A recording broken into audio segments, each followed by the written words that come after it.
Welcome to Quantum Mechanics. Today I will be solving the Schrödinger equation for the infinite square well, free particle finite square well, Dirac well, and harmonic oscillator for bound states only.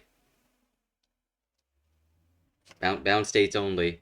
And for the harmonic oscillator, I'm only gonna do the operator method rather than the direct method because the direct method is disgusting and I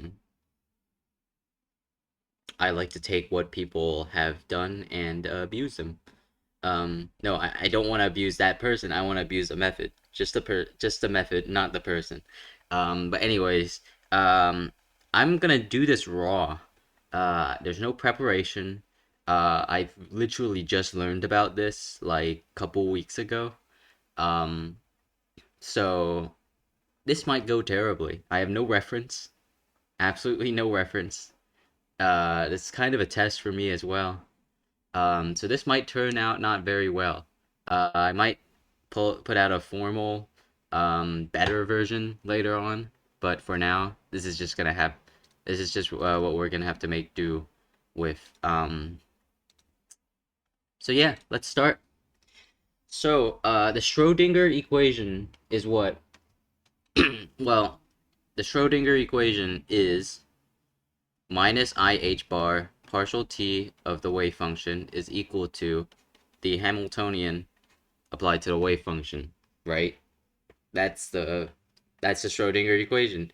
Um, Specifically, if I were to write it all out, it would be minus I h bar times partial t of the wave function is equal to minus h bar squared over 2m, or is it plus? I think it's minus. Fuck. I don't remember either. It's the Hamiltonian, so it should be potential energy plus. Yeah, so it should be minus h bar squared over 2m times the second derivative of the wave function plus the potential times the wave function. That is the Schrodinger equation. Now, most of the time when you're solving partial differential equations, what the first type of equation that you want to look for is separable solutions. You want to look for the separable solutions. So the separable solutions are solutions of the form um, some kind of phi of t times little psi of x. I'm just gonna draw the big psi being these, and then the little psi being just like a u, because that's what I've been doing in my notes. It might be a little bit confusing. I'm sorry if that's the case. But if we plug that back in, what we're gonna get? We're gonna get I h bar times partial prime t, like that, equals to minus h bar over 2m times that, times this double prime of x plus v of x times partial t of x, like that. Okay. So now what do we do? Um, what we actually want to do, or what I actually want to do, is make it so that one side is just of t and one side is just of x. And you're going to see why later. So if I make, let's say, the left side just of t, then I have I h bar phi prime of t divided by phi of t is equal to, and then I make this side just of x, minus h bar over 2m, like that, phi of t, or sorry, not phi of t, psi double prime x over psi of x plus v of x. Sure, whatever. Yeah, I'm assuming that the potential does not change in time. If the potential changes in time, we're gonna have a very different answer. And in fact, some of the questions in Griffith's chapter 2 has the fact that it changes in time, which is actually kind of difficult to answer. But anyway, That's not what we care about. Now we have these two situations right here. So what? What now? Well, if you think about it, if you have two functions, right? One of x, let's say f of x equals g of, I'm not gonna say y because that's a little bit ambiguous, but if you have two functions that are equal to each other for like identically equal to each other for all x and for all t, the only way that can happen is if f of x is equal to one value for all x and g of t is equal to one value for all t, and f of x and g of t are equal, right? That's the only way it can happen. Because if f of x is two different values, if f of x has two different values, then g of t will have to match that for two different values. But then if I change x, then t will be different. And if I change t, then x will be different. So they're not equal to each other for all values of x and for all values of t. Right? That's the justification that I guess pull out of my ass for this one. So what does this entail? What does this become? So this side will have to be some kind of or equal to some kind of constant, and then the right side will also have to be equal to some kind of constant. Since the left side's just a function of t and the right side's just a function of x, we're gonna call that the energy, E, because that actually ends up being the energy eigenvalues of the Hamiltonian, or the energy operator. I'm just actually gonna call it the energy operator because the Hamiltonian sounds uh the Hamiltonian sounds pretty fancy. Anyway, so this is equal to E, and then minus h bar squared. I really shouldn't need to times no. I need to be clear on my notation at least. Of x, sorry, of x divided by psi of x plus v of x equals E, like that. So the top we can pretty easily solve. I'm gonna solve it actually right now. Let's solve it right now. So this ends up being minus I h bar, and this is just all separable solutions, so we're not actually into any of the wells yet, times phi of t. Actually, I don't even need to do that. I can just turn this into a separable solution. So this will be d phi over phi, right? And then this will be dt.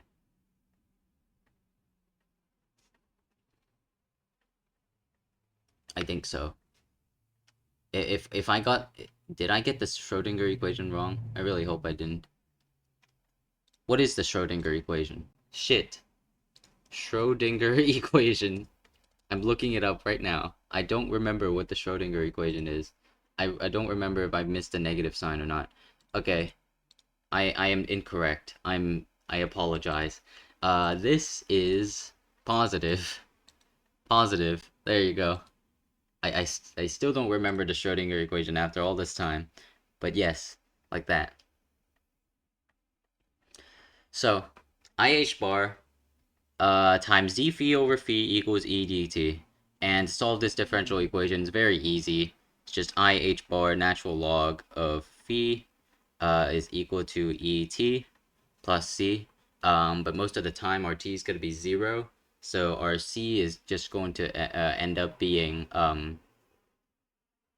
consumed, or our c, we can consume the c into the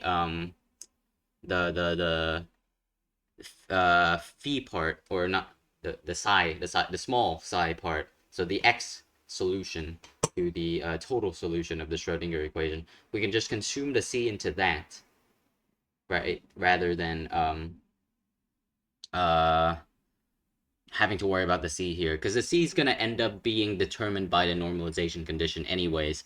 So if you divide that by IH, you get natural log of phi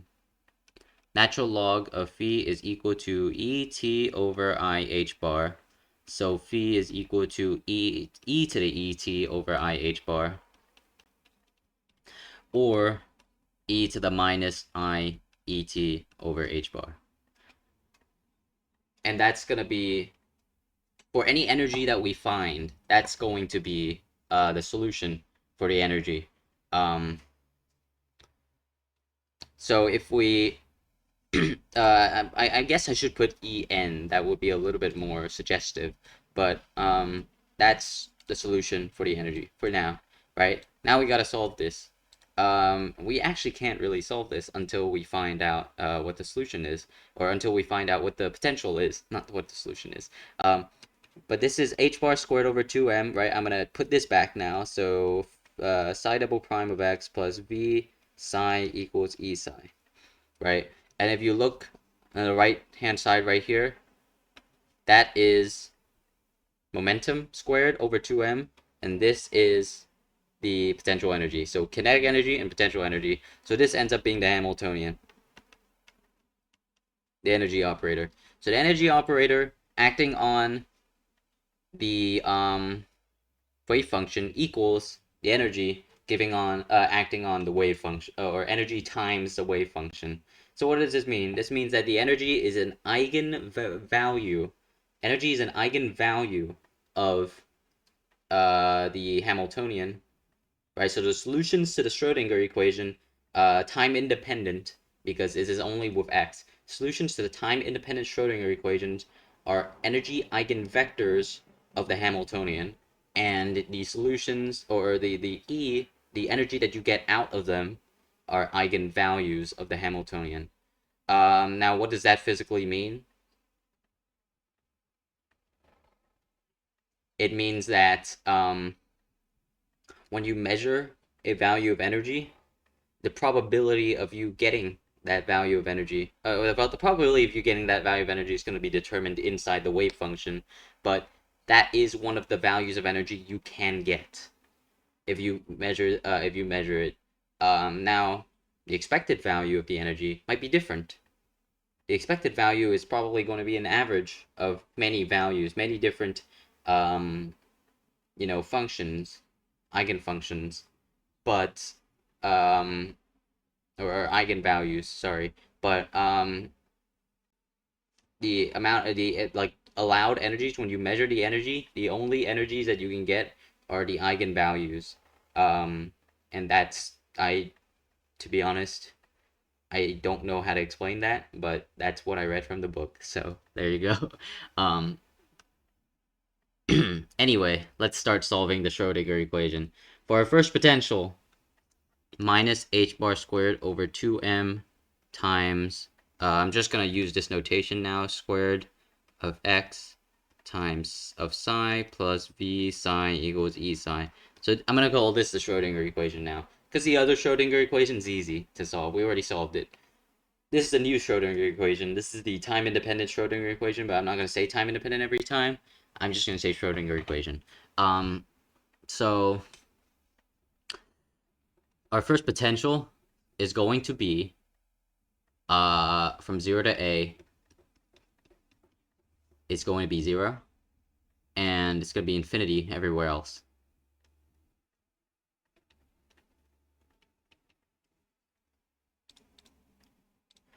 So what does this entail? If the potential is infinity, how do you solve the Schrodinger equation when the potential is infinity? You can't. You can't really.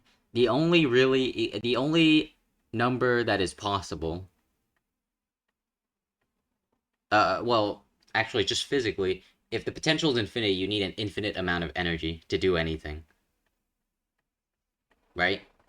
If the potential is infinity, it's really hard to do anything, because it's just I can actually just like I can modify this equation. Give me a second. Let me modify this equation. So we're gonna get minus h bar squared over 2m is equal to e minus v. Shit. I need to crap. I need to put this under a derivative. So derivative. I'm just gonna put double prime actually. I don't know why I'm like being fancy with the partial derivative notation when this is actually just a function of a single variable anyway. So minus h bar squared times e minus v, or sorry, uh, double, so I'm just gonna put double prime. So this is y psi over psi double prime is equal to minus h bar squared over 2m times e minus v. Now, I'm going to do this again later on, but if you see this, really, if the v goes to infinity, right, as v goes to infinity, limit as v goes to infinity, limit as v goes to infinity of minus h bar squared 2m e minus v, what are you going to get? You're at 0. And what does that mean? If you get 0, either psi double prime has to be infinity or psi has to be 0. And I don't know about you, but psi double prime equals infinity doesn't sound terribly physical. So psi equals 0 is probably the answer. Psi equals 0. Psi double prime equals infinity. What does that mean? It means that the thing, or the concavity of the graph is like extremely positive, or extremely positive or extremely negative, either way. But judging by the fact that this thing is coming from the positive direction, since v is going to be greater than e if v is infinity, um it's going to have to be extremely positive. And if it's extremely positive, it's going to go to infinity. And if it goes to infinity, it's not normalizable, right? Like, if the concavity is extremely positive, it's going to go to infinity at one place or another, and it's not normalizable. So the only thing that would really make sense is if psi is equal to 0. So that means that when v equals infinity, psi equals 0. What about when v equals 0? Well, let's do it. We're getting to the real meat of things now. Minus h bar squared over 2m times psi double prime equals to psi prime, or no, not psi prime, e times psi. All right, so no 0. So the v just like completely destroys that term. Then we'll get psi double prime is equal to minus 2me over h bar squared times psi. And we're going to assume that the energy is higher than the potential. If the energy is lower than the potential, we can try to solve for that. But the issue with that is, actually, I don't know what the issue with that is. We might solve it later, but it will be a scatter. It would be a state that I don't want to solve for right now. I don't like, classically it wouldn't move. Classically it would be like impossible, but quantum, we'll see. We'll see later. Anyway, psi double prime is equal to minus 2me over h bar squared times psi.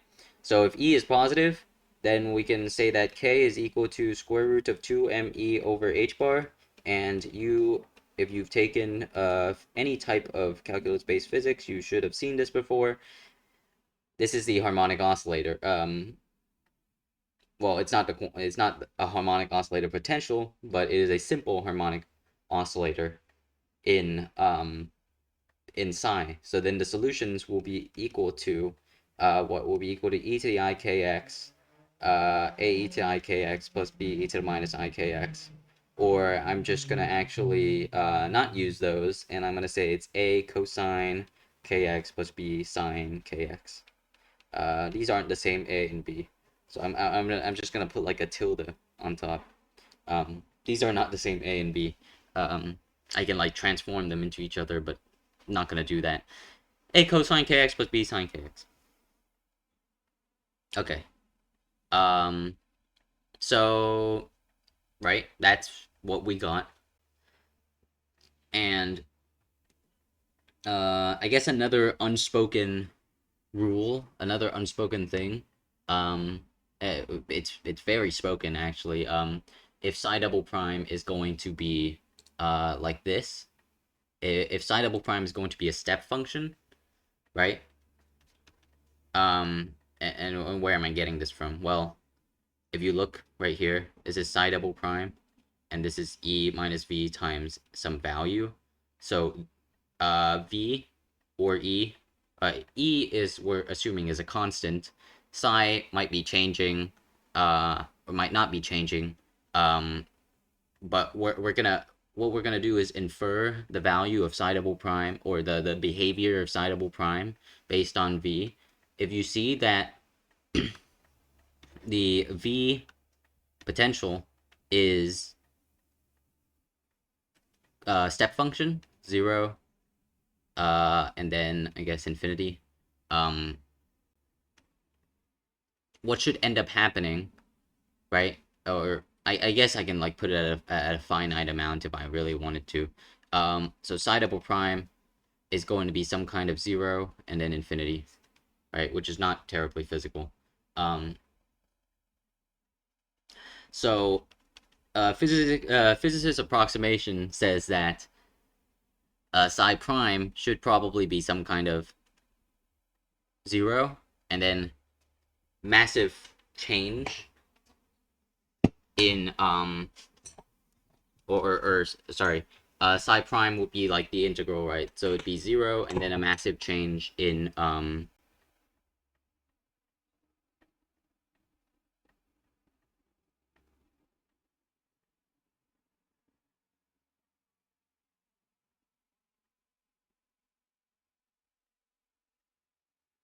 okay, no, never mind.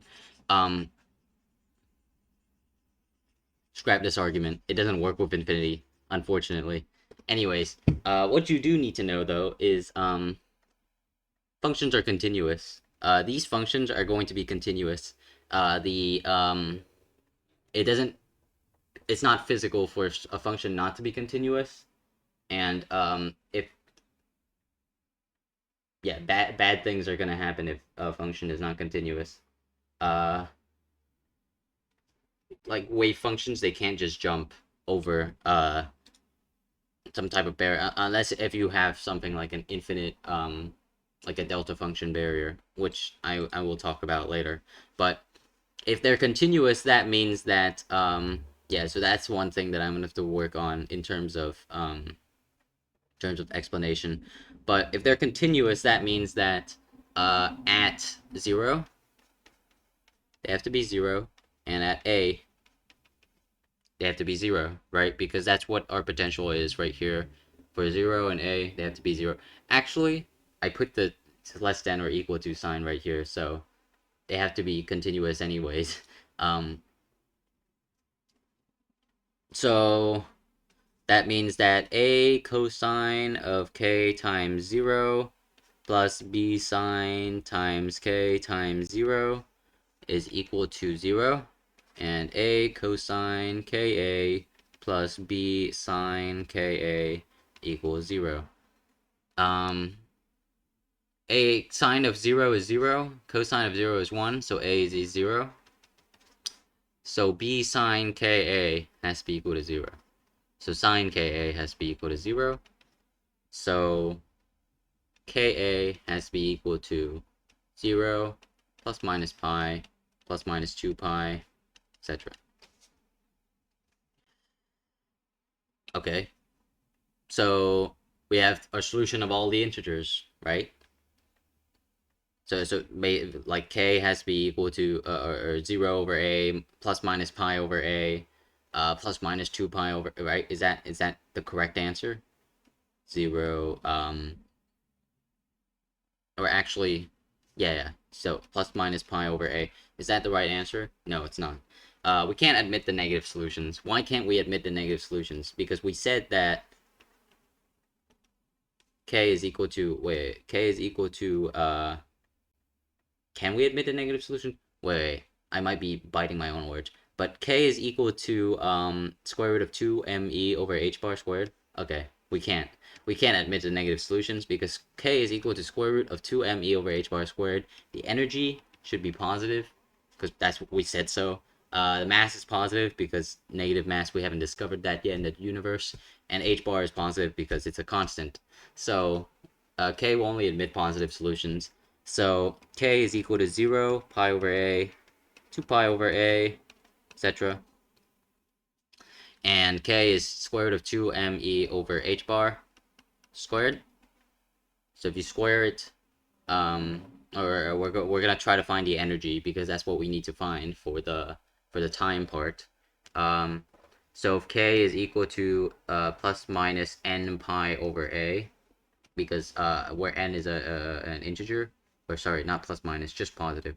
Uh, where n is natural number, uh, and 0, so n can be 0 as well. But 0 wouldn't be a very interesting 0 wouldn't be a very interesting wave function. It wouldn't be normalizable either. So actually 0 is just 0 is gone. There's no 0. But if n is a natural number, then we have n pi over a for any n. So then we have n pi over a is equal to our square root of 2me over h bar. So h bar n pi over a squared times 1 over 2m is e. Or you probably normally see it written as h bar squared n squared pi squared over 2ma squared. That's the energy. So if you put this into the time, right, e, and this e depends on n, so I'm going to put en t over h bar. This I en t over h bar is going to become minus I h bar squared n squared pi squared t over h bar, 2m a squared, or this is equal to minus I h bar n squared pi squared t over 2ma squared. Right, and then the energy is the energy really is this.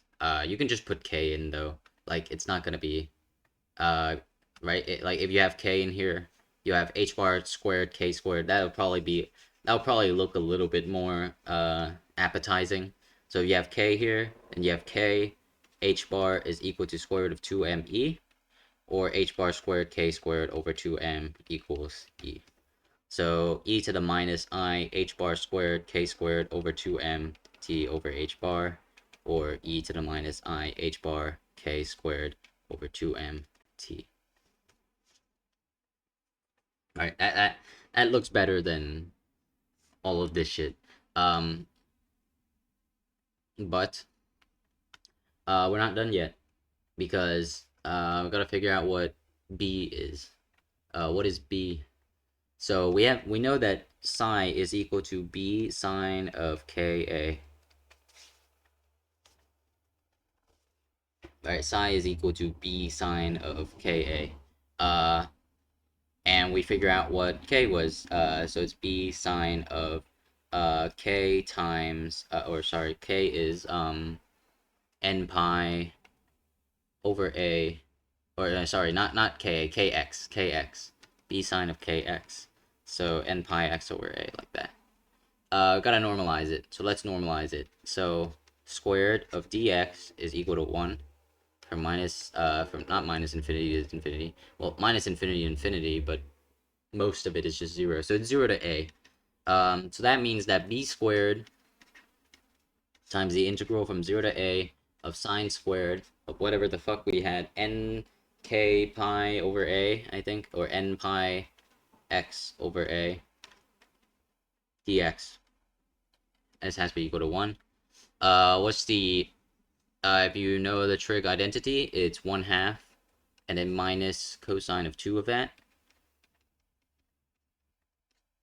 divided by 2. Integral from 0 to a, still b squared equals 1. Alright, if you notice this function right here, what is the period of this function? Let's just say n equals 1, right? Let n equals 1. Then we have 2 pi over a. So what is the length period of this function? The wavelength. Length period is crazy. It's 2 pi over 2 pi over a, which is a, right? So the wavelength is a. So that means one of these is a. So if one of these is a, the positive and the negative are just going to cancel each other. And that's why this ends up being 0. This part of the integral ends up being 0. So you get b squared times a over 2 equal 1. So b is just square root of 2 over a. So that is your solution. Psi of x equals square root of 2 over a times sine of n pi x over a. And your total solution is psi of x comma t. I'll just put it down here. Psi of x comma t is equal to shit. I should put it up. I should move it up a little bit more. All right. I'm actually just gonna name this psi nx because it's the nth solution is that. So psi of x comma t, not n, is equal to. I should use the small psi. I'm sorry, it's very inconsistent, very unplanned. The sum over all n's of square root of 2 over a. I guess we should say Cn as well. Cn, because waves are going to be superposition, and the total wave is still going to have to be normalized to 1 anyways. So Cn times your function right there, and then e to the minus I En t over h bar, where En is h bar squared k squared over 2. And that is your solution to the equation.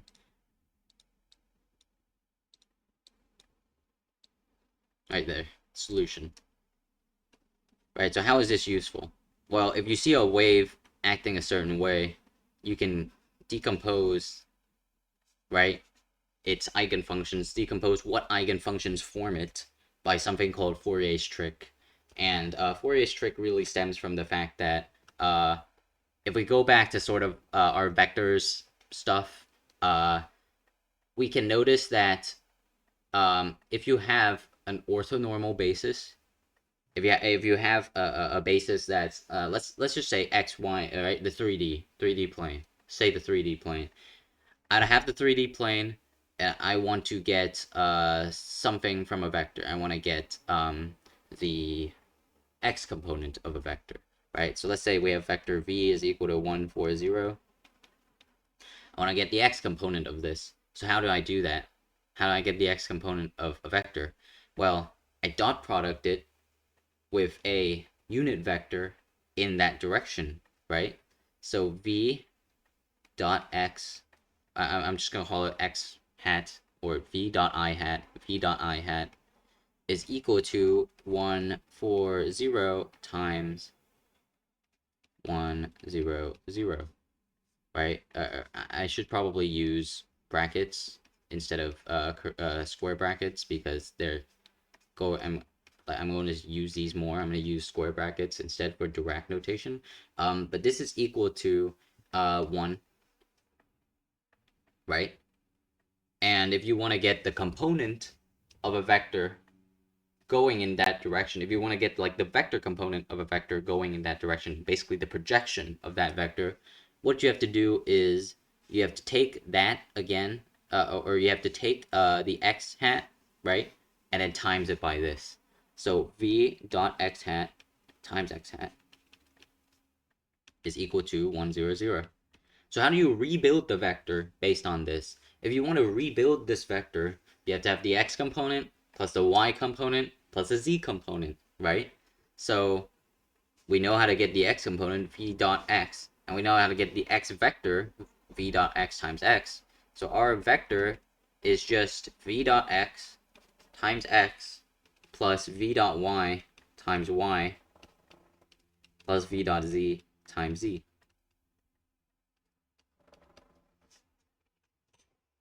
So how do you get, right? Like we come back to the question, how do you get these? You have to take the dot product of them, right? That's how you get them. That's just how you get them. So what ends up happening like what you can actually do is you can treat these functions. Well, we know they're eigenfunctions. You can treat this. We've normalized them. You can treat these functions as orthogonal. That's gonna be an exercise for you. I'm not gonna do the orthogonality shit because it's gonna take quite a long time to do that. So I'm not gonna do that. But these functions are orthogonal. So they're orthogonal. They're normal. So these things apply. You can do this. And I think there's an even like lighter condition on that, but that these things apply to. But I know that if it's orthogonal and normal, you can do this. Um, so what is the dot product analog in function space, right? Not in vector or n-dimensional vector space, but in function space. In function space, the analog is the integral, right? So the integral of right whatever.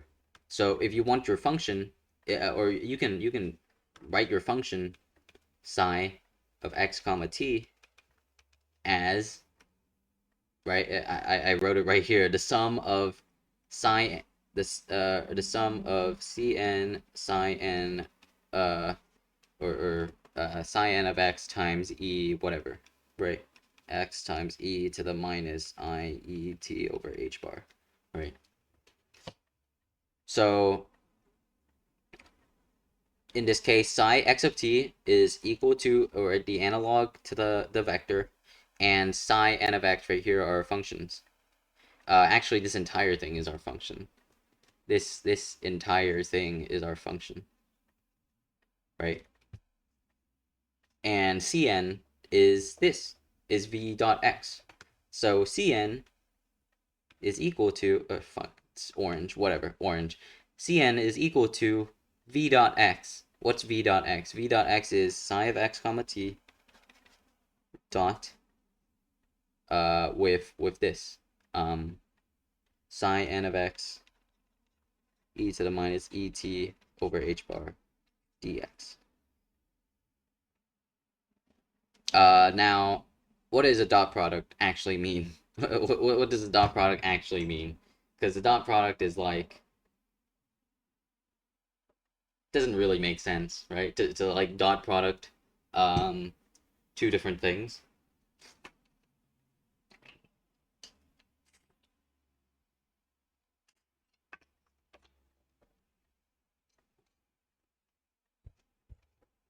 Dot product actually means taking the conjugate. So taking the conjugate like that. Now most of the time you're gonna actually be given a function in 0 and made to stretch it to t. So this side of the function is actually kind of just not, it doesn't really like matter, because when you actually like normalize it and stuff, or when you actually take the conjugate of it in order to get like the normalizable functions, the normalizable conditions, uh it's gonna disappear anyways, right? So itself multiplied by its conjugate is equal to 1, so it's gonna disappear anyways, e to the 0, right? So what you actually only end up having to do is not worry about this part, and you only have to end up doing psi of x comma 0 times psi psi of x dx. And most of the time, this is not going to be complex either. But if it is complex, don't worry, because C of n, actually C of n can be complex. C of n can be complex, but what ends up happening is C of n is going to be real anyways, because when we try to calculate the probability of something, which is what C of n represents. So C of n represents or well, C of n squared represents the probability that a an eigenfunction, an eigenvalue en will be measured. Yeah. C of n squared represents the probability that the eigenvalue En will be measured. Um, so if you take C of n squared like that with the absolute value bars on it, it's C of n, right, conjugate times actual C of n. So the imaginary parts can be destroyed anyways. Yeah, that's it. That's the first thing. So we're gonna take this idea and we're gonna apply it to every single wave function that we're gonna do. Um, or not wave function, every single thing, every single one of these. So free particle is the next one. So we have free particle, and then we have the finite square well, and then we have the Dirac well, and then Dirac well, and then we have the other one, the harmonic oscillator. So finite square well, or no, sorry, free particle, free particle. This is supposed to be the easiest one, but it's not. It's not the easiest one. I'm gonna go kind of very surface level on this in the Fourier analysis sort of things, but yeah, we're gonna have to do some Fourier analysis. So free particle. I'm gonna go very surface level though. Definitely not like as much as Griffiths because I'm not very good at quantum mechanics, unfortunately. Anyway, free particle. Free particle is if v is equal to 0 for all space or for all x. So if v is equal to 0, then e is going to be a scattering state. It's not going to be a balanced state. If e is positive, right, it's going to be a scattering state. But we can still solve for it.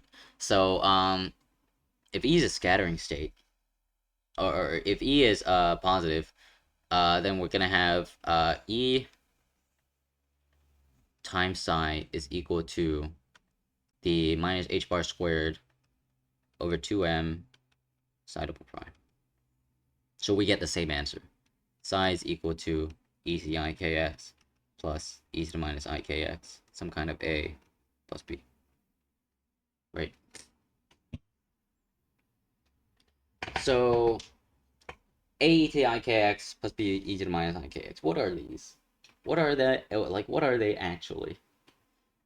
They're actually waves. Now that should probably not come as a very huge surprise, but they're waves. Um, right? Because of the sine and cosine that I wrote 20 minutes ago. They are waves, and waves, we know, are not normalizable. They're not normalizable. If you take some kind of like limit as a approaches infinity from minus a to a of some wave, you're gonna get 0 or some form of that, right? Which is not 1, so it's not normalizable. But what is normalizable is if you take certain numbers of waves, certain amount of waves with different coefficients, and you modify their amplitudes in such a way that they form something that is normalizable, will be normalizable. For example, the Gaussian. You can form the Gaussian from these waves. You can form a lot of things from these waves. Um, these waves travel at some kind of speed as well. If you combine this with t, if you just make these sine equals to a e to the let's say minus ikx, right? Because what you can do is you can combine the sine and cosine to make another like bigger sine wave anyways with a bigger coefficient at the bottom, some phase shift. um the phase shift we don't really care about, so you know, like yeah, the phase shift we don't really care about because we can just like adjust whatever we want to whenever we want to because we decide our coordinate system, right? So a e to the I minus ikx, let's say that's the, you know, function. So these waves, when you combine it with the right e to the minus I e t over h bar, specifically e is going to be some kind of Actually, like we can also let k run to the negative anyway, so yeah, it wouldn't really matter. But E is equal to h bar squared k squared over 2m, right? So this is equal to EA e to the minus I times kx minus I h bar k squared over 2mt. Let's make it a little bit more suggestive. A e to the minus I kx. This is supposed to be plus. K can be negative, so and this is not supposed to be have I either. I'm not very awake today. H bar k over 2mt. Right? So if you make it more suggestive like that, then what you end up getting is h bar k over 2m. It's your speed, right? Has to be your speed because that's the form of a wave, and the form of our wave is, or your velocity, I'm sorry, the form of your wave, x minus vt, right? Some kind of f times x minus vt, f times x plus vt. Form of your wave is going to have that speed. Um, I can show that, but I'm not going to show it. You should have taken, waves. Um, Now, if you compare this to the classical speed, you actually get a little bit of a weird sort of answer because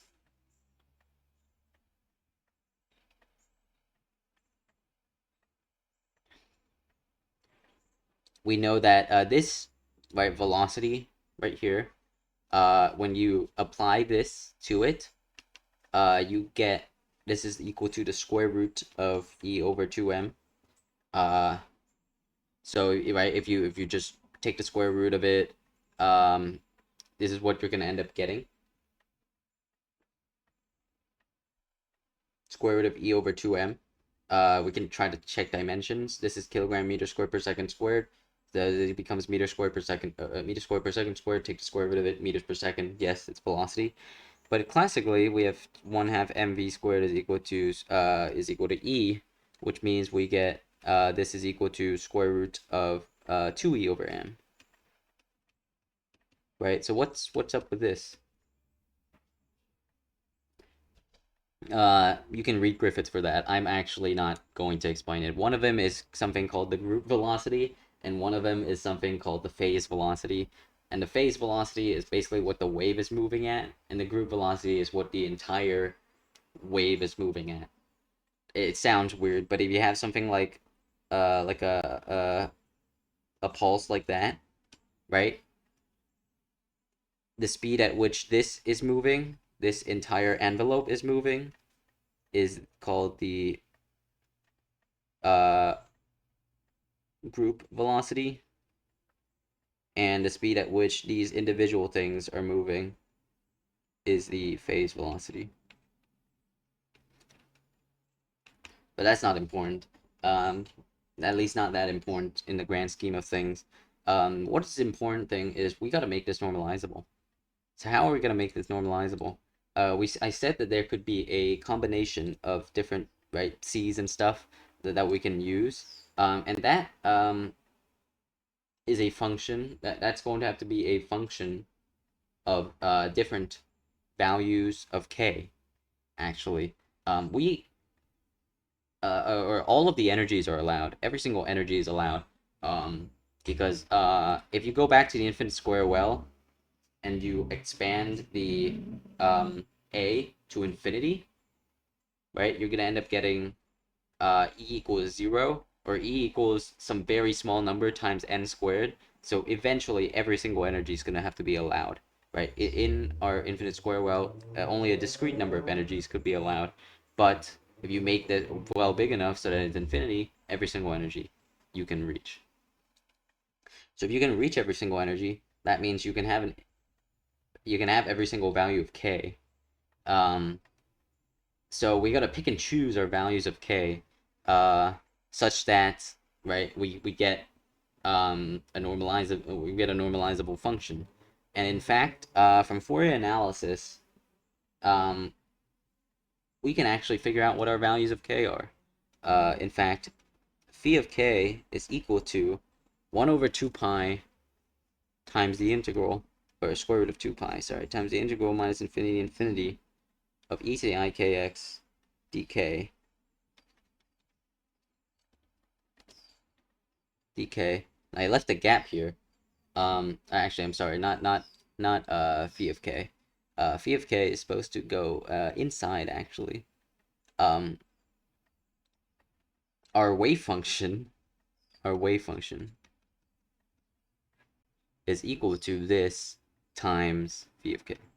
There you go. What's phi of k? Phi of k is a function of all the coefficients, right? Phi of k is not like ck. It's not that. Phi of k is a function of all the coefficients of k that is possible. Or a function that of all the coefficients of k. You give a coefficient of k, it's gonna spit back a function, right? How do you figure out what phi of k is though? By Fourier analysis, you can figure out that phi of k is equal to square root of 1 over 2 pi times, it's the same, is absolutely the same, e to the minus ikx this time, not plus, e to the minus ikx times psi of x, comma 0 dx. You don't, it doesn't need to be t, it just needs to be 0 dx.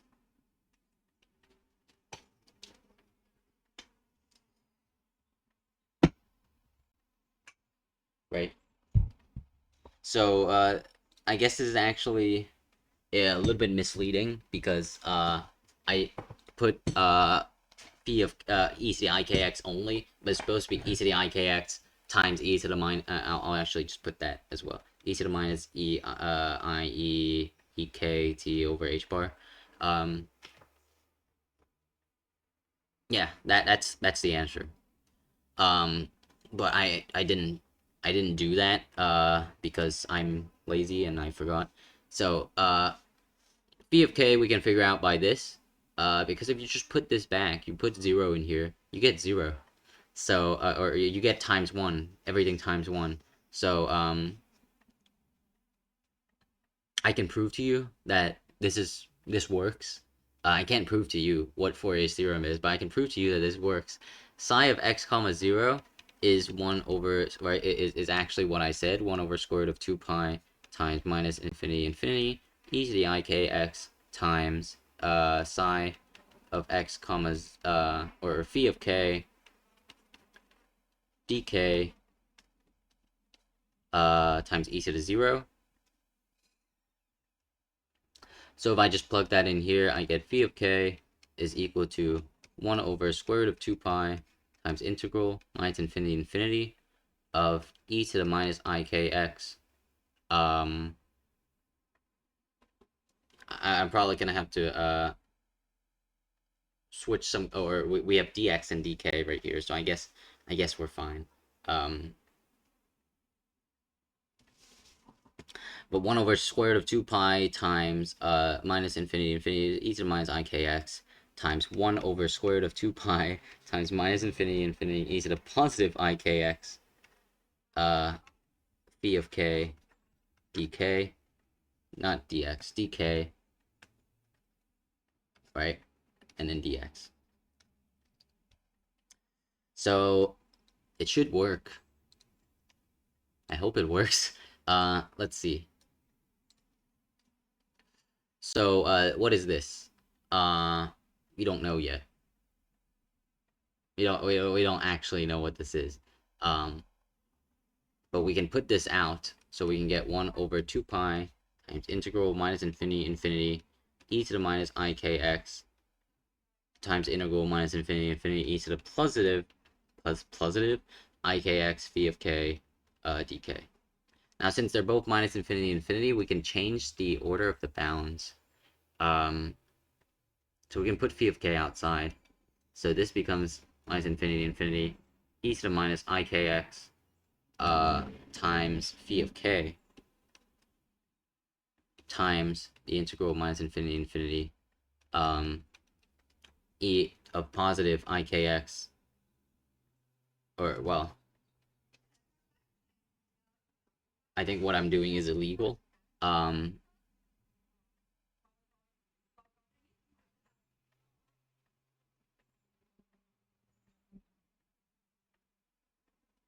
yeah, I think what I'm doing might be illegal, unfortunately.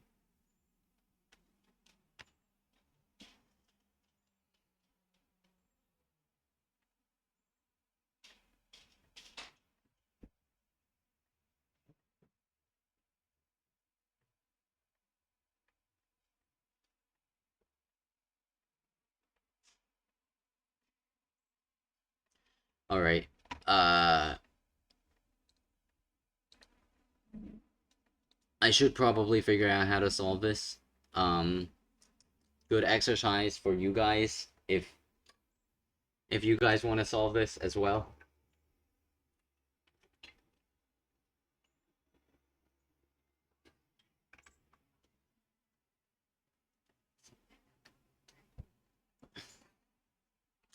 Uh,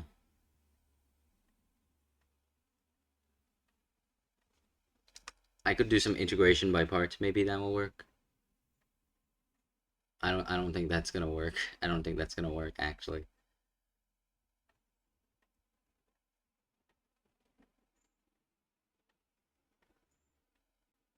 I think I have to do some delta function shit. I don't want to do any delta function stuff. Because this is a delta function. This is a delta function. Right here. Um, if you put 1 over 2 pi in, you get a delta function. You get some kind of, what Griffiths calls something that gives every mathematician apoplexy. Which, to be honest, might actually be true. Um, but this is a delta function on K.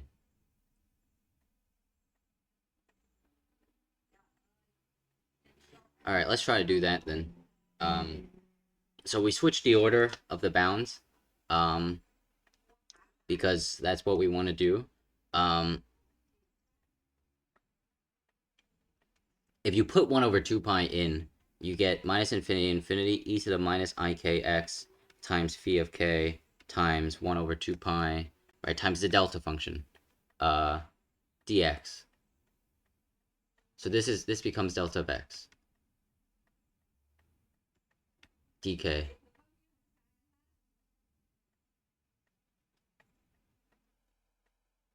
is equal to phi of k, right?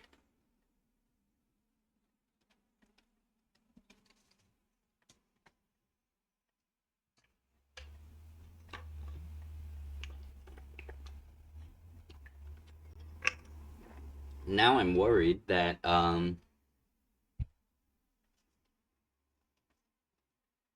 or I shouldn't be worried. This is delta of x. This is a delta function in x.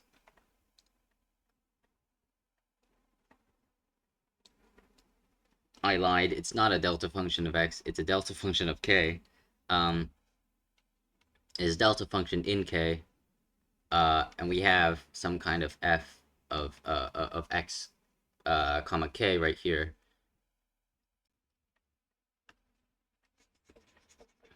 Times dk. This is equal to e to the minus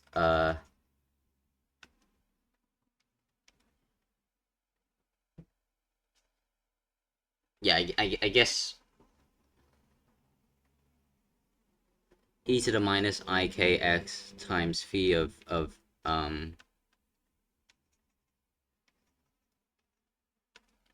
e to the minus I times 0x times phi of k, which is equal to phi of k. That's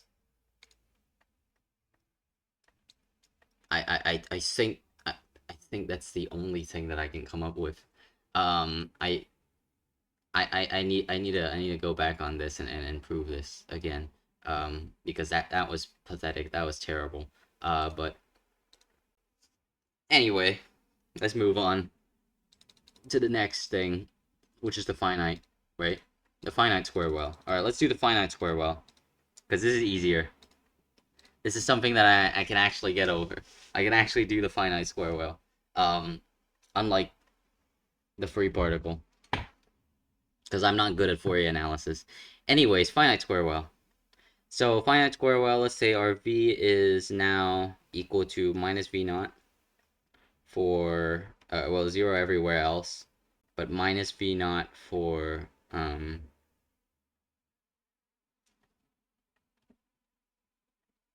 actually, should we make it 0? No, no, no, no. Yeah. So let's make it v naught and let's make it 0. V naught and 0. So for 0, for absolute value of x less than a, and for absolute value of x greater than a, it's v naught. So we're looking for bound states.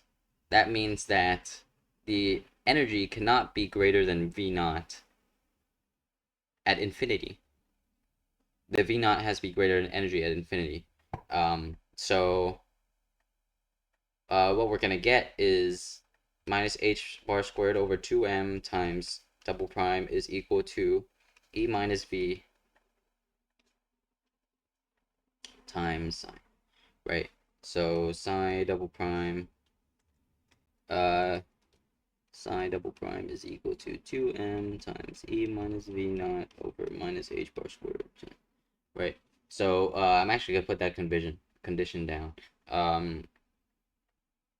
At e or e is less than v naught, right? So if e is less than v naught, that means this is positive, right? Am I dumb? If e is less than v naught, yeah, that means that this is positive. So if this is positive, then psi is equal to some kind of e to the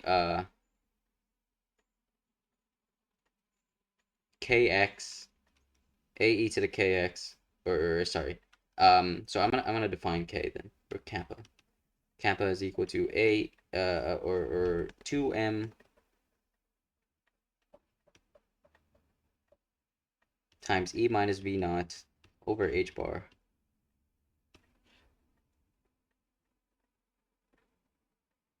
And I'm gonna actually absorb the minus into there as well. So v naught minus e over h bar. That's kappa. Now I'm gonna say that the inside is not gonna be kappa. The inside is just gonna be regular k. So actually that notation is kind of annoying. I'm gonna say beta. Let me use beta. Beta. I'm not gonna use alpha because alpha is gonna get very confusing with the a's that I'm gonna write. I use a right here. So beta. And I'm just gonna use k for the inside, which is square root of 2mv over h bar. So the inside, we're going to get a sinusoidal solution, and the outside, we're going to get a falling or rising exponential solution. So that means psi is equal to a1, a2, a3 plus b1, b2, b3. Right? This is going to be minus e times beta beta x, e to the positive beta x, e to the minus beta x, e to the positive beta x, and I'm just going to use sine and cosines. I'm not going to use the I because I is annoying. Anyways, so those are going to be your equations. So now what? Now I'm going to sneeze. That's what.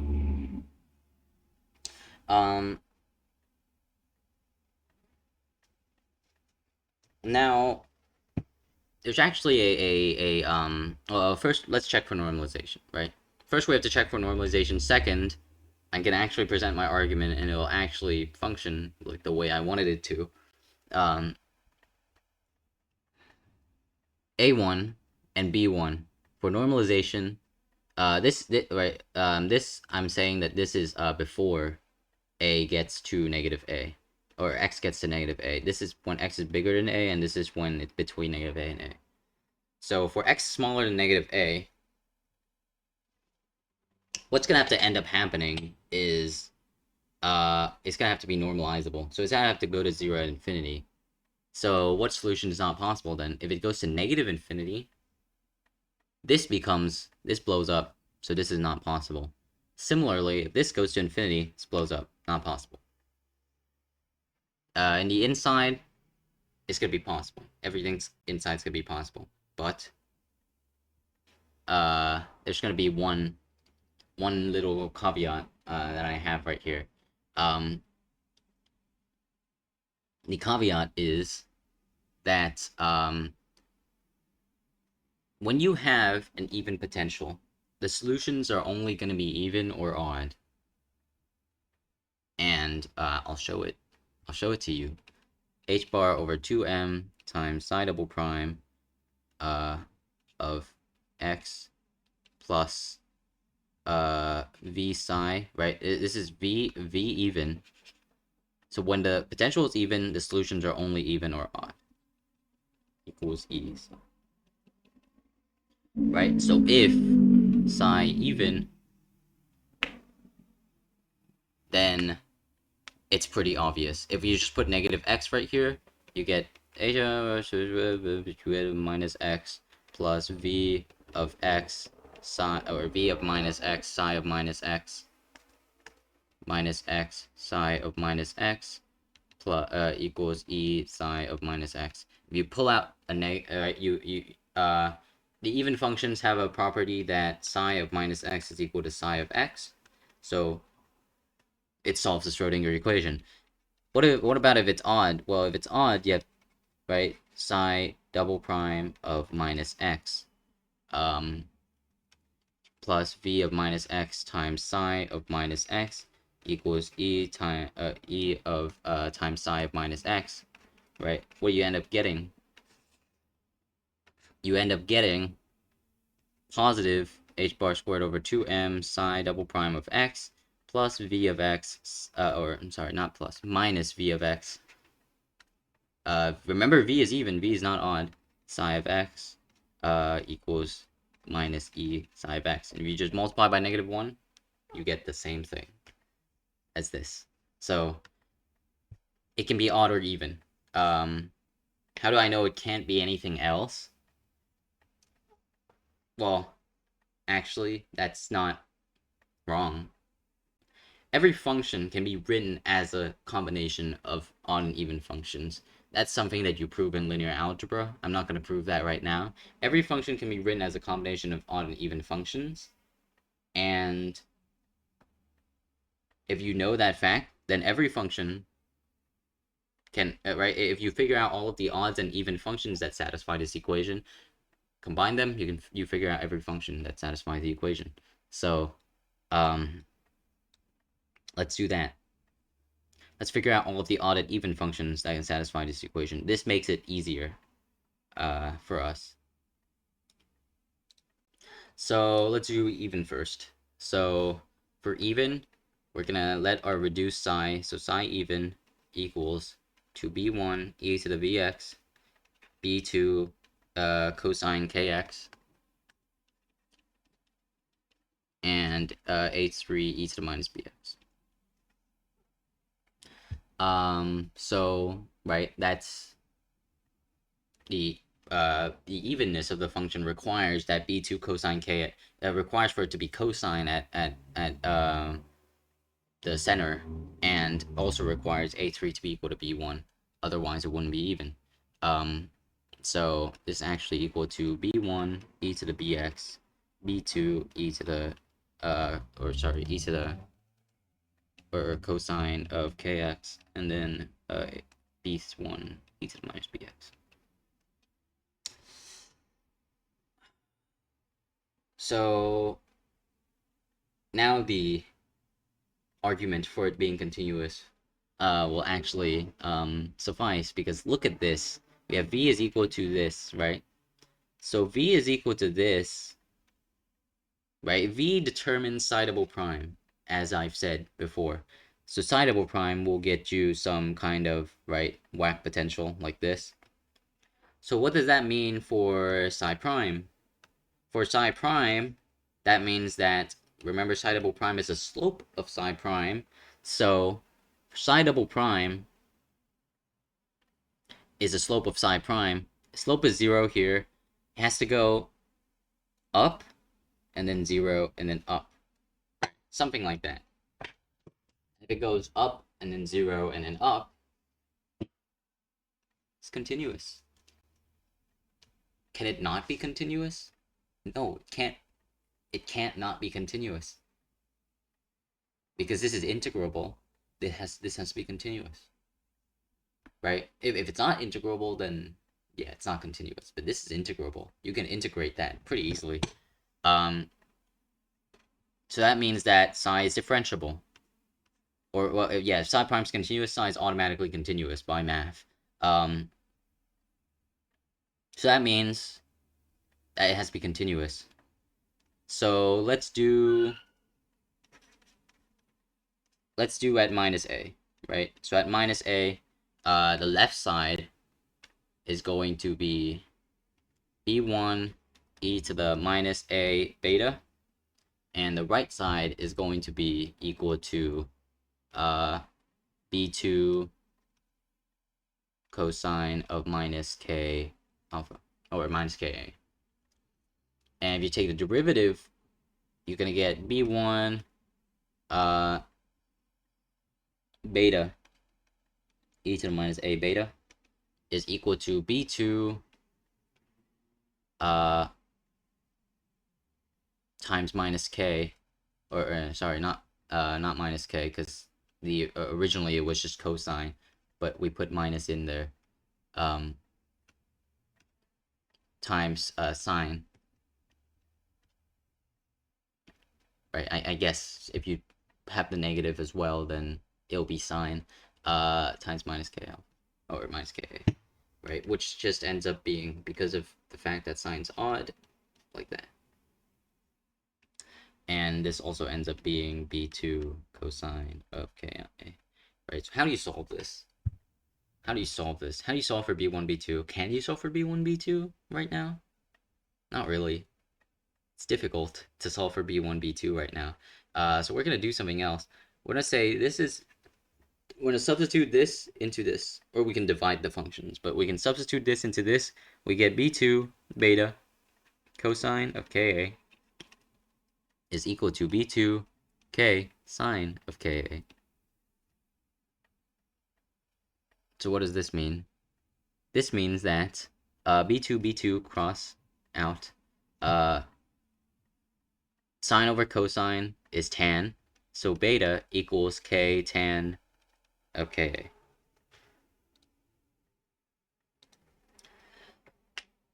That's one equation. Now notice that we have these equations right here, right? These are two equations right here that we have.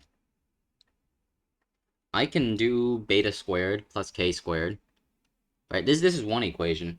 We don't know what beta is. We don't know what k is. We know what a is, but we don't know what beta is and k is technically.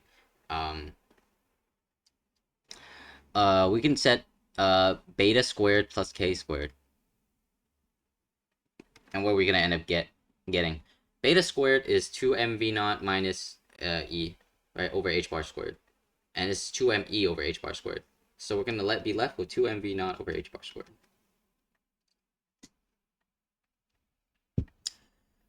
What's 2mv naught over h bar squared? Whatever it is, it's a constant. It's something that we know. And what does this look like? This looks oddly like the equation of a circle. So we can figure out our betas and our k's like this.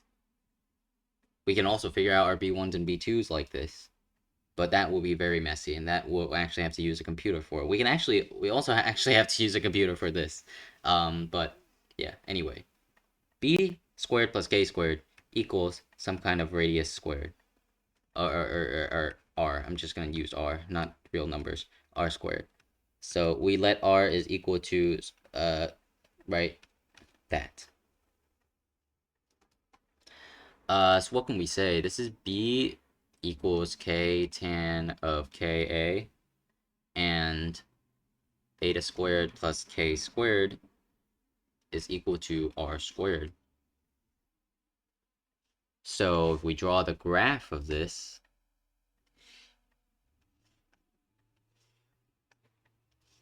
what are our values of b and k? I'm going to say b is the y-axis, k is the x-axis. So this might be a little bit unfamiliar, I guess. As in, we don't really know what the answer to this is. Actually, let me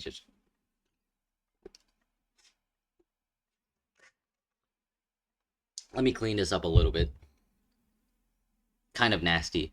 Because there's an A in here. That's why it's a little bit nasty. So, right, we know that this is true. B squared plus K squared is that. But I'm actually going to multiply this by A, right here. So multiply both sides by A, times A, and times A. I'm also going to multiply this by A squared, and multiply this by A squared. So then our R is now A over H bar squared of 2m V naught. Right? Now I'll let AK equals X and AB equals Y. So now we actually have A, right? This is AB and this is AK. So AB is equal to AK tan AK, and AB squared plus AK squared is equal to R squared over A squared, where R is square root of 2 mv naught, or no, sorry, not R squared over A squared, R squared, just R squared, because R or A over H bar 2 mv naught is this. Okay, anyways, so this is a circle, of course. Like, we have a bunch of circles right here, right? Just draw a bunch of circles. That depends on, like, what the size of R is. And what's this? This is y equals x tan x. What does x tan x look like?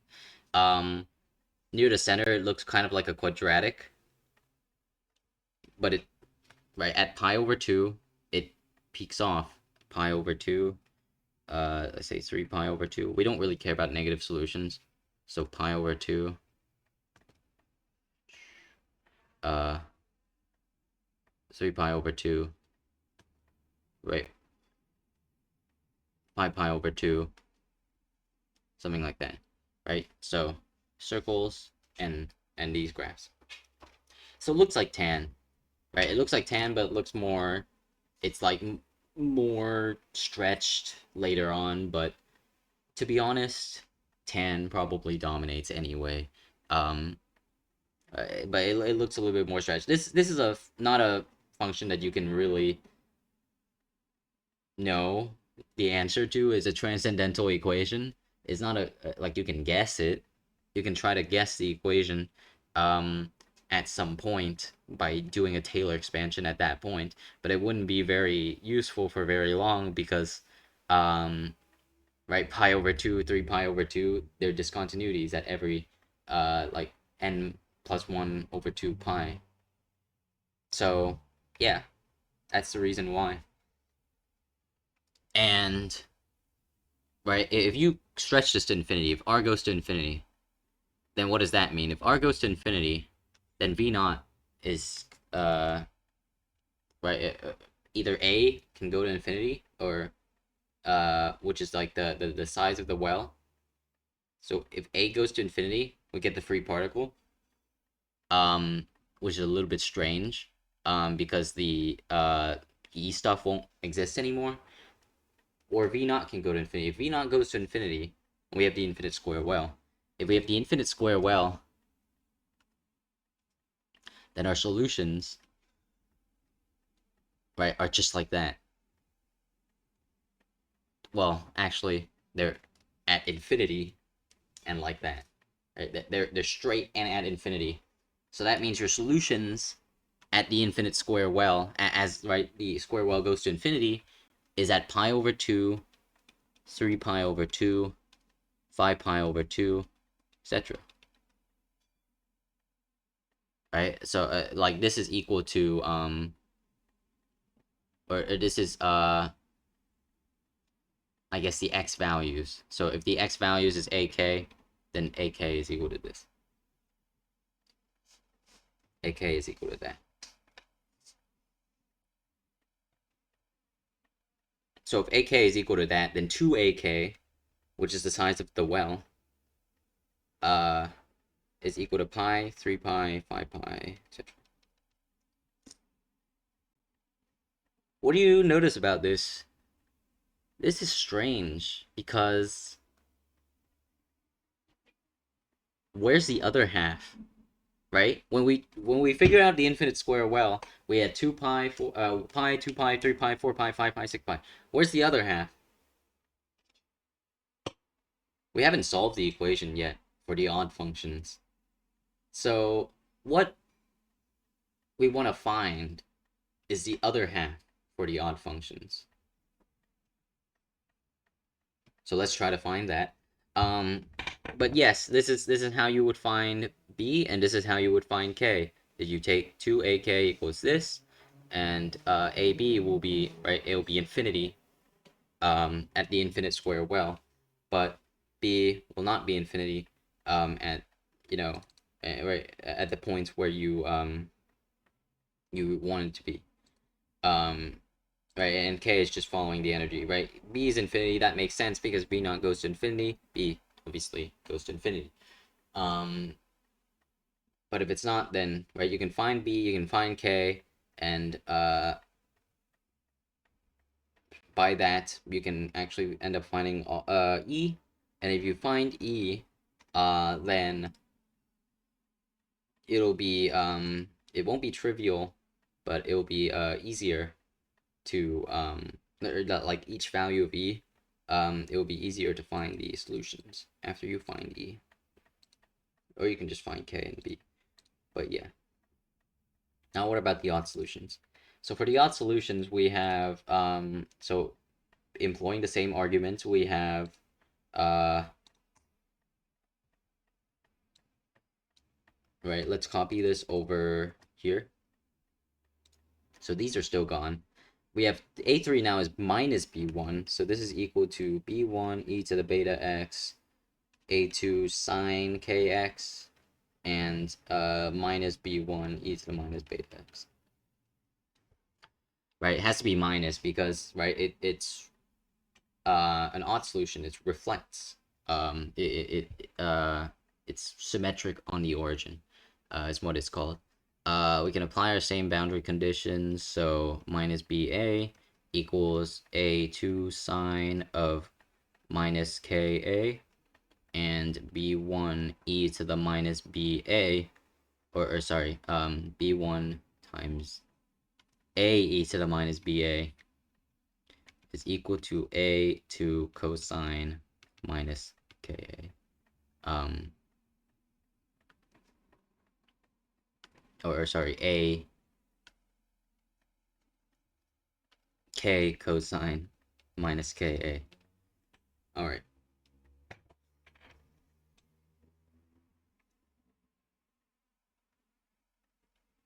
I hope I didn't plug in anything wrong. If I plugged in anything wrong, that would be kind of embarrassing.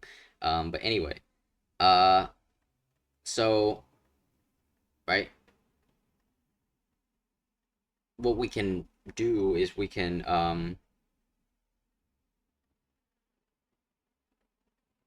did I plug in anything wrong?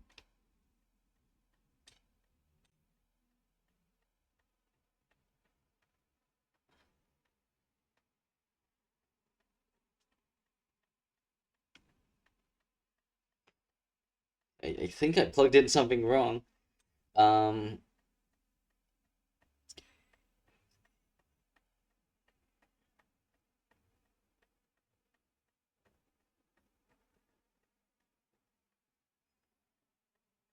No, I didn't. Okay. All right. I didn't plug in anything wrong. We're good. All right. This is A2 sine of shit. No, not A. My beta.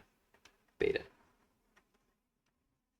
A2 beta e to the minus BA equal A2 uh no, sorry, sine of minus KA equals cosine minus K. Erase, sine minus A cosine. That's tan of minus KA is equal to K over B. K over beta. Or beta is equal to K cotan of minus K. And we have K squared plus beta squared is equal to R squared. Right? Or K AK squared plus A beta squared equals R squared. So what does cotan of minus K look like? What does cotan look like? Cotan is cosine over sine. So um cotan is cosine over sine. Cotan equals cos over sine. Right? So our asymptotes are going to be at 0, right? It looks promising right now. 0, pi, 2 pi, etc. What's the slope of cotan? What's the derivative of cosine? It's cosecant squared. So cosecant squared x, or minus cosecant squared x. Cosecant is 1 over sine.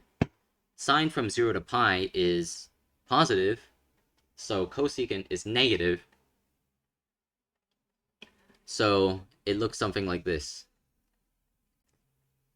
Right? That's the cotan graph. But we have cotan of minus Ka. So this is minus cotan of Ka. So we have Ba equals minus Ka cotan of Ka. So I'm going to put that graph here. Ba equals minus Ka cotan of Ka. And we have Ka squared plus Ba squared equals R squared.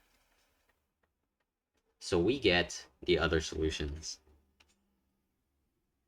which is at right here, at right here, right? These are those are some of the nicest arcs I've ever drawn. We get one right there, right, and we get one right there.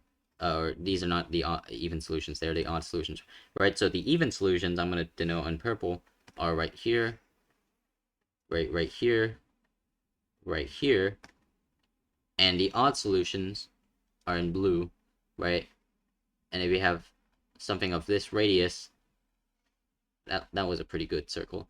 You can get two even solutions, two odd solutions, and if you take it to infinity, you get all your solutions. Pretty cool, very cool. Right, and if you notice on the infinite square well, if you actually do the math, you get right every single time it's an even or an odd n, you get an even solution. Of course, not centered at 0, but centered at a over 2, and then you get an odd solution for every single time that you do it otherwise. So that's very cool, in my opinion. Very, very cool. Now, we're going to move on to the fourth one. And to be honest, this has been dragging on for far too long. I expected to get done with this in an hour, but that's not happening because I'm bad at explaining and I fall into many traps myself. Anyway, the Dirac well is V is equal to minus A times some kind of delta function. Or no, not I'll use alpha. Minus alpha times some kind of delta function where alpha is positive. Uh, right at x equals 0, and then 0 everywhere else. I don't really need to. I don't really need to actually do this. I can just say v is equal to minus alpha times delta function. This holds the exact same information as this everywhere else. So what does this delta function cause to happen? So we're gonna assume that again e is less than v, e is less than minus alpha times delta of x. E is less than minus alpha times delta of x. Uh, or actually no, sorry, e is less than 0. E is less than the baseline, so it's a bound state. Um, so we have minus h bar squared over 2m times some kind of oh shit, I'm losing focus. Double prime. All right, this is how it's a 2-hour exam looks like. So we know that it's 0 everywhere else. So let's do that first, because I don't know how to do that. I don't know about you, but I don't know how to do that. Right, that looks weird. Um, so let's do right. I don't know how to figure out the equation with a delta function. So let's see. So for 0, we get right, easy solutions. The solutions, since e is less than 0, this becomes positive. So k is equal to integral of minus 2me over h bar this time, because e is less than 0. But we still get e to the kx plus e to the minus kx. A e to the kx plus b e to the minus kx for the left side, and then a1 b1, and then a2 b2 for the right side, right?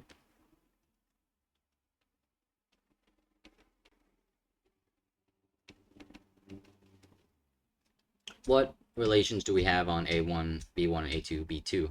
Well, for the left side, this can't happen. For the right side, this can't happen. We've already established that. So a1 e to the kx, b2 e to the minus kx. Okay.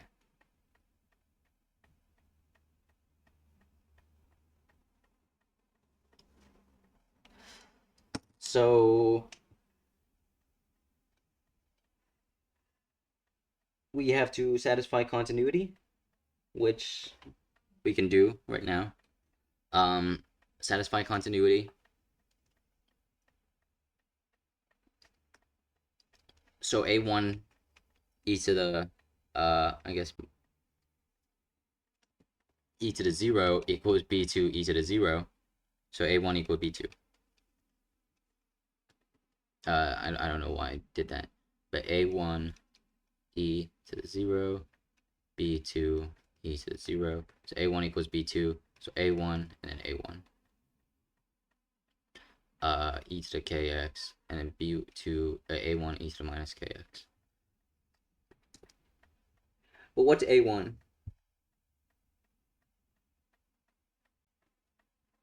We can actually find out what a1 is by just simple normalization. But I want to sort of point to something a little bit special right here. Is when we take the derivative of this, we get a1 k e to the kx, and then for this one we get a1 times minus k e to the minus kx, right? So at 0, we'll have something like derivative prime at 0 here is a1k, derivative prime at 0, I'm going to say 0 plus, 0 plus is negative, and 0 minus is positive, a1k. So the difference in the primes, right, the difference in the primes is 2a1k minus 2a1k. We can figure out what a1 is in a better way. By taking advantage of the Schrodinger equation, yeah,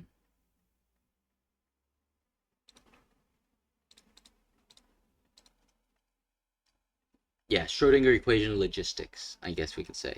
So what is happening in a Schrodinger equation in the potential? Well, minus v times delta of x times alpha is equal to e times alpha, or sorry, e times psi. And this is supposed to be psi. Sorry, psi.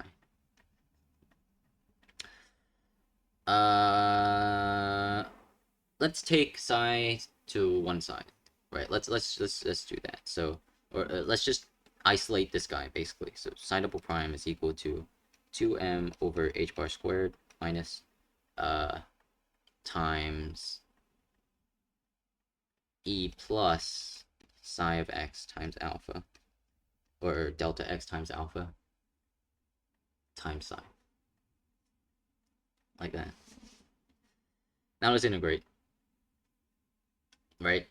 Why are we integrating? Why are we integrating? We're integrating because we want to figure out what a is, and we have this.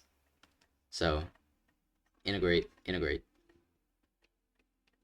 What am I integrating? I'm integrating from 0 minus to 0 plus. Right? Because that's how you get this. More formally, we'd use epsilon, but 0 minus to 0 plus. So psi prime from 0 plus minus psi prime from 0 minus is equal to minus 2m over h bar squared times or 2me over h bar squared times the integral from 0 minus to 0 plus of that, and then plus or I guess minus again 2m alpha over h bar squared times the integral of psi delta x from 0 minus to 0 plus dx. This, what's this? Or actually, no, what's this first? This is the delta function at 0, right? The definition of, no, sorry, the definition of some kind of f of x times delta of x minus a dx from, I don't know, minus infinity infinity is f of a. Same thing. So this is the psi function at 0. So this is equal to minus 2me over h bar squared times 0 minus 0 plus minus 2ma over h bar squared times psi function at 0. In the order of magnitude sort of things, this is going to be way bigger than this. We're integrating from 0 to 0 anyways, so it's basically 0. This is 0. It's actually just 0. So this is 0. And we got it. Our change in psi prime is going to be minus 2m alpha over h bar squared times psi of 0. So what is a1? a1 is minus 2a1 times k minus 2a1 times k is equal to minus 2m alpha over h bar squared times psi of 0. So a1 is m alpha over h bar squared k times psi of 0. And what's psi of 0? Psi of 0 is a1. Psi of 0 is a1. So this is a1 equals m alpha over h bar squared k times a1. So m alpha over h bar squared k equal to 1. So what does this mean? This means that k is, right, we know what k is, square root of 2m e over h bar. Alpha is given to us, m is given to us, k, okay, so m alpha over h bar squared times square root of 2m e over h bar is gonna give you h bar here, so it's m alpha over h bar square root of 2m e, so square root of 2e times h bar times square root of m alpha is equal to 1. So so what now? So square root of m times alpha over h bar is equal to square root of 2e square m alpha squared over h bar squared equal to 2e. So e is m alpha squared over 2h bar squared. Does this make sense unit wise? Well, what's the unit of potential? Potential is delta function times alpha. What's the unit of the delta function? The delta function actually has units of length, right? It doesn't actually have unit. It's not unitless. It has units of length. So if the delta function has units of length, then alpha has units of thing divided by length. So energy divided by length. Energy divided by length. So or units of energy divided by length. So m is mass. So kilograms. A is energy divided by length. Energy divided by length. I'm just gonna actually use m. M E over L squared divided by h bar squared is E time squared. Energy, right, destroyed. M times 1 over length squared divided by time squared.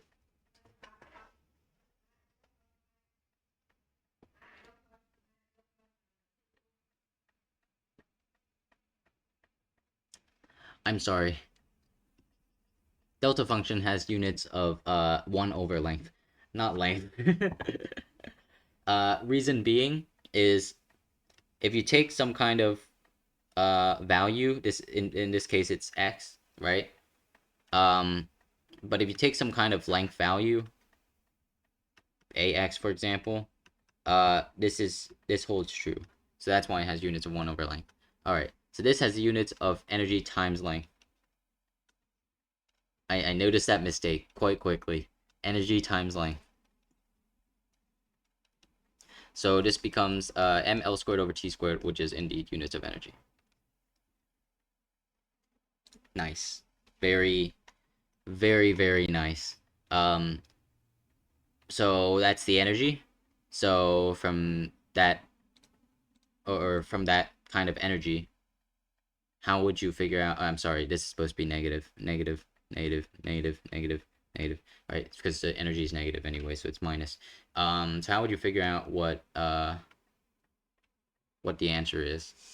I'm gonna be done after this. I'm not gonna do the harmonic oscillator. I'm sorry for all of you guys who are. I'll do it in a second part, but I'm tired. I am very tired, and I have to pack. So yeah, e plus delta of x times alpha is not where you find the thing. How do you find out what a1 is? You actually just have to normalize it. I'm sorry for disappointing you. But yeah, so we'll normalize it. Integral of a1 e to the beta x dx. You have to square that, of course, and 0 to infinity, so we can do 2 times this. Right, it has to be equal to 1, so that has to be equal to 1/2. So a1 squared times integral from 0 to infinity of e to the 2 beta x equal 1. So a1 squared times that equals that. Evaluate from 0 to infinity. At infinity, this is negative. Has to be negative. So minus 2bx, negative. So at infinity it's gonna be 0. At 0 it's gonna be 1. So it'd be minus. It can't be negative. So or well, beta is, what is beta? I forgot.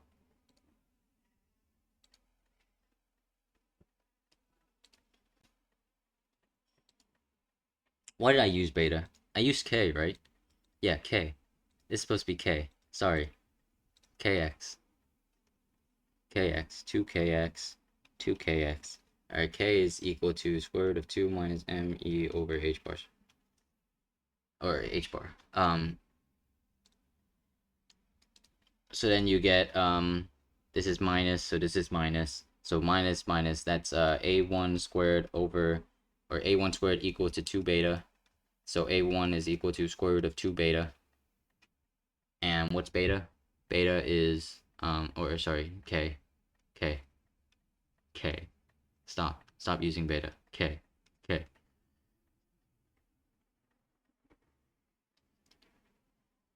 So a1 is equal to that. So that means a1 is equal to square root of 2 times square root of 2 me over h bar.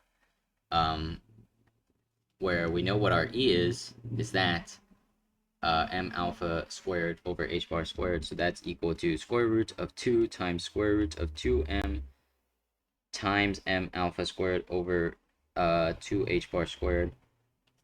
So this ends up just being m alpha over h bar, which is actually really nice. This is equal to square root of 2m alpha divided by h bar squared, I think.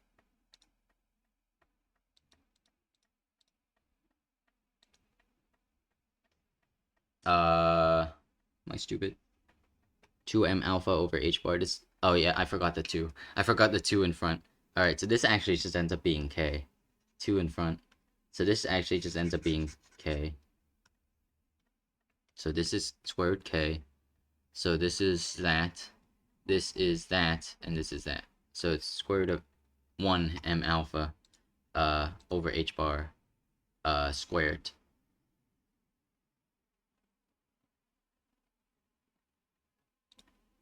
So that's the answer, I think. We can try to check the units.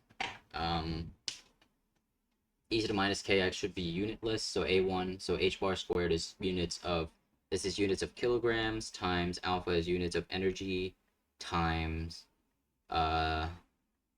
energy times distance, length, and this is length times momentum squared, or energy times time squared. But I think I'm just going to do length times momentum times energy times time, so I can get rid of the most shit I can. P is momentum.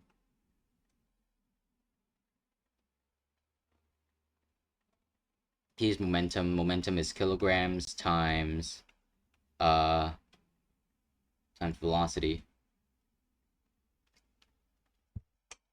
which is distance over time. So I'm getting 1 over the length. So this is wrong. Somehow. This is somewhat wrong.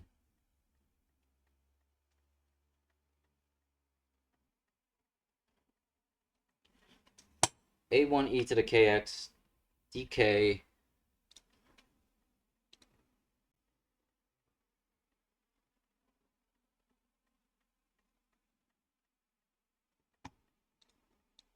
all right, so if it's 2me to the 1/4 over h bar squared, 2me to the, so that's square root of 2m times, so yeah, all to the 1/4 m alpha squared over 2 h bar squared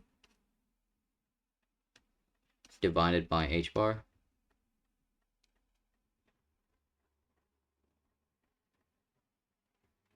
Wait, so it's supposed to be h bar over 3, h bar is 3 over 2.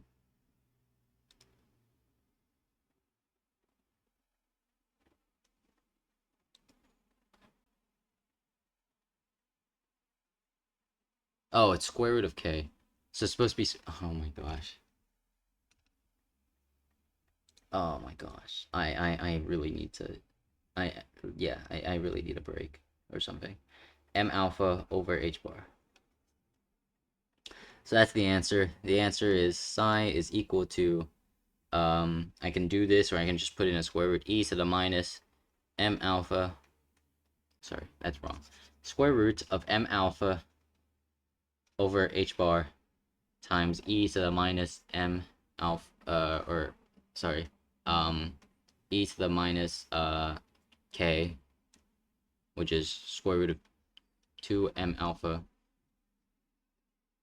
or 2me over h bar,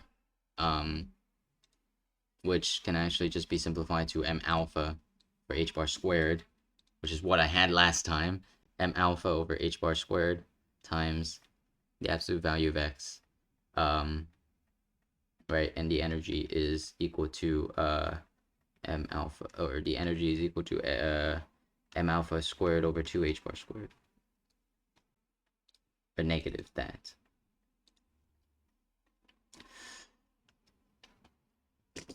That's it. See you next time.